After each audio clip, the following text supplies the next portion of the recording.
Tamil Nadu assembly ఎన్నికల సమరం ముగింపు దశకు చేరుకుంది. వాటితో ప్రచారానికి ఎండ్ కార్డ్ పడనుంది. సాయంత్రం 6 గంటలతో ప్రచారం ముగియనుంది.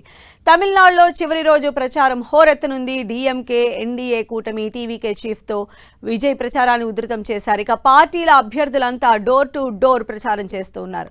క్యాంపెయిన్ కు చివరి రోజు కావడంతో ఓటర్లను ఆకట్టుకునే ప్రయత్నం చేస్తూ ఉన్నారు. ఇక తమిళనాడులో తొలిసారి త్రిముఖ పోటీ నెలకొంది.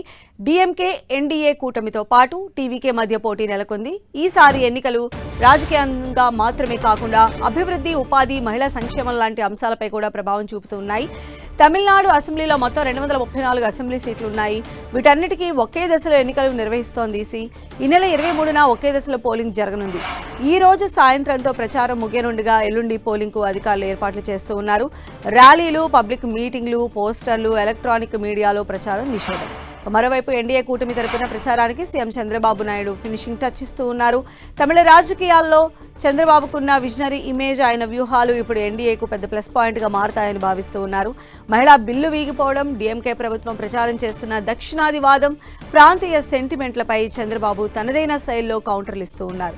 అభివృద్ధికి ప్రాంతీయ భేదాలు అడ్డు కాకూడదని, దేశం మొత్తం ఒకే వేగంతో దూసుకుపోతున్నప్పుడు తమిళనాడు వెనుకబడి ఉండకూడదని ఆయన ప్రచారంలో చెప్తున్నారు. డీఎంకే వాదనలు తమిళనాడు ప్రయోజనాలకు విరుద్ధమని, కేంద్రంతో సమన్వయం ఉంటేనే రాష్ట్రానికి భారీ పెట్టుబడులు, ఉపాధి అవకాశాలు వస్తాయని ఆయన వివరిస్తూ ఉన్నారు. ఇక తమిళనాడులో తెలుగు ఓటర్ల నిర్ణయాత్మక శక్తిగా ఉన్న నియోజకవర్గాలపై చంద్రబాబు ప్రత్యేక దృష్టి సారించారు. ఆయన రాకతో అప్పటి వరకు స్తబ్దుగా ఉన్న తెలుగు సంఘాలు, సామాజిక వర్గాలు ఒక్కసారిగా యాక్టివ్ అయ్యాయి. డీఎంకే ఏకపక్షంగా విజయం సాధిస్తుందన్న అంచనాలను తారుమారు చేస్తూ క్షేత్రస్థాయిలో ఇప్పుడు హోరాహోరీ పోరు సాగుతోందని తాజా సర్వేలు చెబుతూ ఉన్నాయి.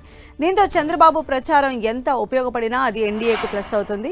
ఇవాళ సాయంత్రం వరకు చంద్రబాబు ప్రచారం చేయనున్నారు.